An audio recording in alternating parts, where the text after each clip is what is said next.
Do you like the feeling of desire? That's such a good thing if you do, because that means you are not contradicting your own desire with beliefs. If your desire feels good to you, then it is in the process of becoming the full manifested version that usually you are looking for. If you have a desire that you have launched but it hasn't come into manifestation, and it feels uncomfortable to you, it is worrisome to you or disappointing to you, then that means that your habit of thought, that's what a belief is holding it away from you. You've got contradiction, because you can't want something and doubt it and bring it, because the doubt holds it away. It makes perfect sense when you think about it, when you understand that you are a vibrational being in a vibrational universe, and that law of attraction is managing all things. So what it comes down to is that what you think matters a lot, because what you think is vibration and law of attraction is responding to it. So you get what you think about, whether you want it or not. Many people are confused because they think that they're talking about what they want because they're using words about their desire. But when you're using words about your desire at the same time that you're feeling uncomfortable, then you're actually offering a vibration in opposition to your desire. Your desire has to feel good to you, and that, in the simplest of terms, is what your work is as a deliberate creator. Life helps you sort out what your desires are, and then you must find a way to make peace with your desire. You must give yourself enough self-talk that you believe what you are desiring. And that's interesting, since you live in a world where manifestations abound, and you are enamored, and we don't blame you. We understand why you would be excited about, interested in the things that have been manifested. So you offer most of your vibration based upon what you are observing. But if you are observing right now the absence of something that you want, then that observation is causing you to offer continuing vibration that is actually resistance to the desire that is in the process of coming, but you're holding it up by your awareness that it hasn't come yet. Isn't that interesting? So how are you going to get around that? How are you going to not notice what isn't there? How are you going to not notice what is there that you don't want to be there? We recommend head in the sand. We recommend caring more about how you feel than anything else. What we are really calling it, and you've been hearing this term probably all of your life, but not in the accurate, vibrational-based, law-based, universal-based way that we mean it. You want to be unconditional in your creating. Unconditional meaning the condition hasn't occurred yet, and if I'm noticing that the condition hasn't occurred yet, then in my conditional approach to it, I'm offering a vibration about the condition that hasn't occurred yet, and so I'm keeping the conditions that I do want to occur from occurring because I'm focused upon the condition that hasn't occurred yet. Doesn't that make perfect sense to you? So you gotta not do that, okay? Don't focus on the condition that hasn't occurred yet, or the condition that has occurred that you didn't want to occur.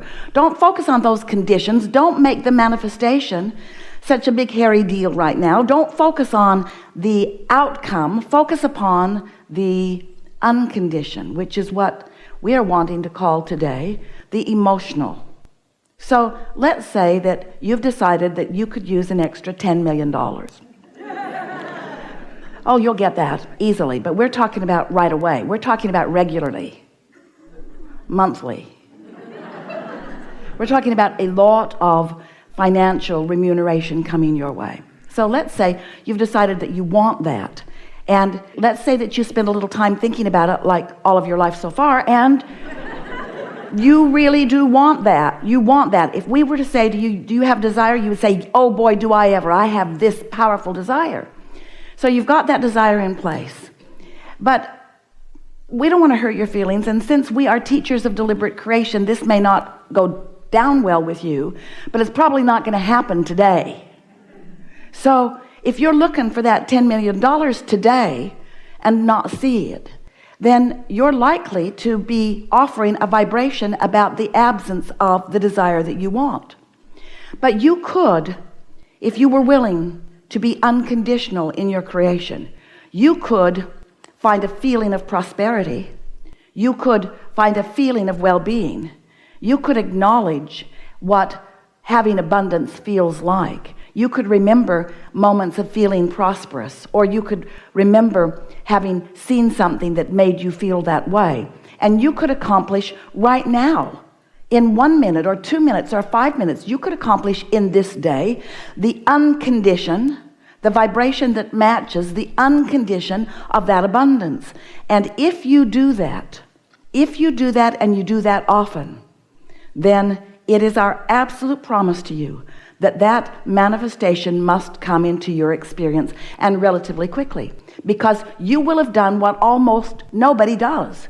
You will have held the vibration of your desire and no longer contradicted it by facing reality. You see how that works? If you just heard that, you have just captured for yourself the key to accomplishing, to being or doing or having anything that you desire. But you've got to get your eyes off of what isn't happening, because law of attraction is bringing you whatever is active in your vibration. And sometimes the more you want something, the more what is active in your vibration is the fact that it has not come yet. So you've got this yearning, even hopeful, but mostly discouraged kind of feeling, because things don't manifest instantaneously. So how is it that things do manifest? How do you, because it is you doing it, it is not anybody else doing it, how do you turn your thoughts to things? How do you turn the vibration that you have launched? How do you turn it into a manifestation? How does it become actual? How do you see it and hear it and smell it and taste it and touch it? What makes it real? Most people never even think about that. They just look around the world at the things that are already real, this what they consider to be finite pile of whatever good stuff they want, and then they just squabble over it. But you are creators. You have come to create your own pile, not to try to find someone else's and get them to give it to you. They don't want to do that. So if you can think just a little bit, we know it's an odd thing to consider, but how do vibrations turn into reality? How does the manifestation occur? Jerry was going to, and we are now with him, writing a book called Turning Thoughts to Things, because it is all about, you've launched the vibration. You've been listening to us for a while? Yes. So the creative process is what? Step one is ask. And ask comes out of the contrast that you're living. So you ask and launch these rockets of desires.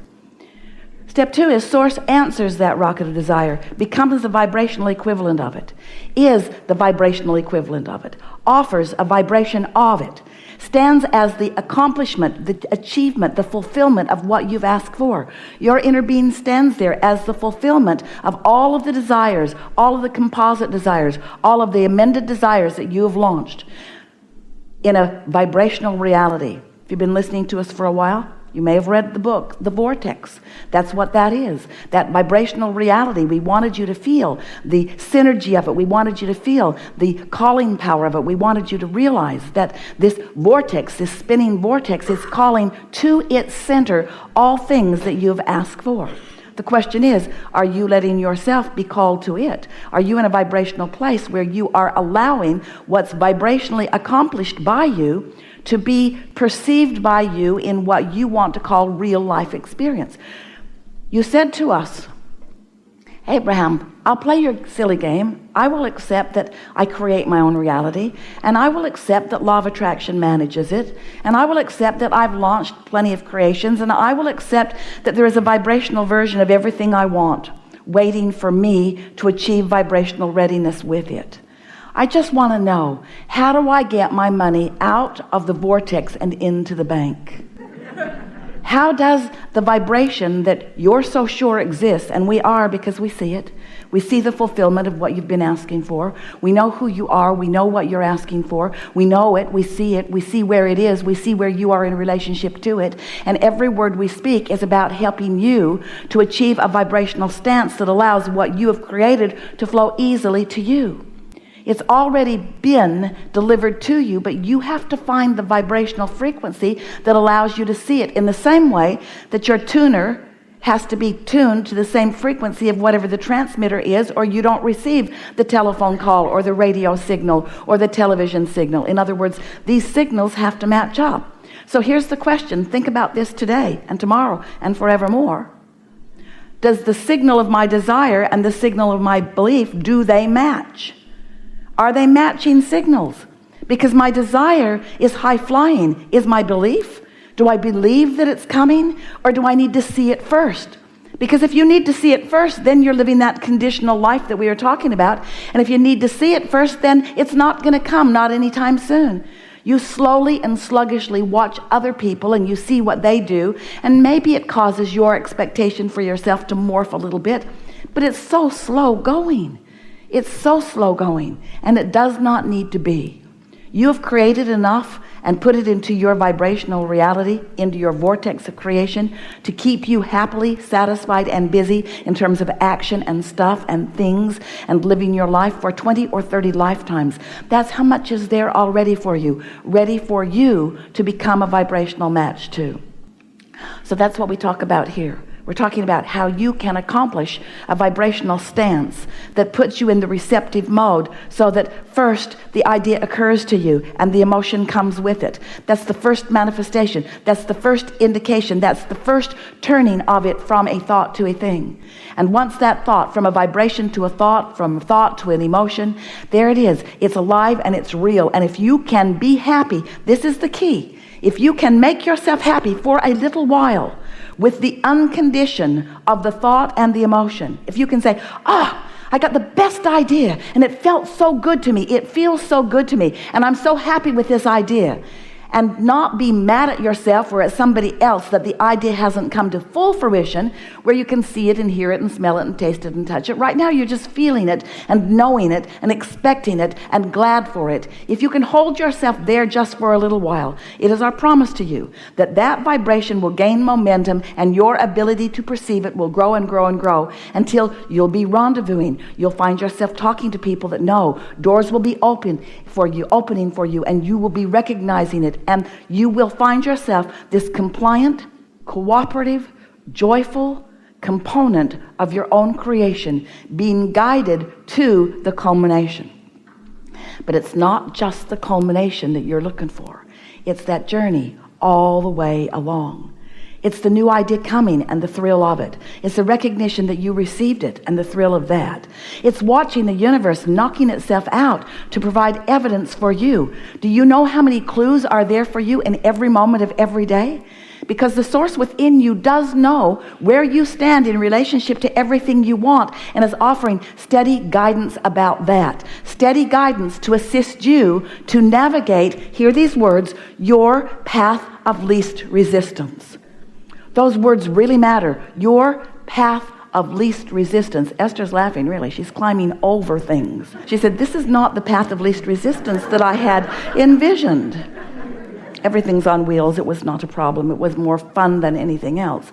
But what we want you to understand, the obstacles in your path are all on wheels. They will move easily out of your way. But you sometimes make them so much more than they need to be. So the path of least resistance, we want to stay here just for a moment. The path of least resistance and path of most allowance are the same path, aren't they? You just hear it a little easier with path of least resistance, because there will always be, we love you so much, you know what's coming next. There will always be some resistance on your path, because you are leading edge creators. You're out here in the environment of contrast. You are here where from the contrast you are giving birth to desires. And as you are giving birth to desires from this contrast, there is always going to be resistance on your path. We want you to understand, though, that since your source knows where you want to be, how you want to feel, what you want to have with you, who you want to have with you. Every desire is understood completely by your inner being, by your Abraham, by your source. So that means that your source is calling you toward what you are asking for.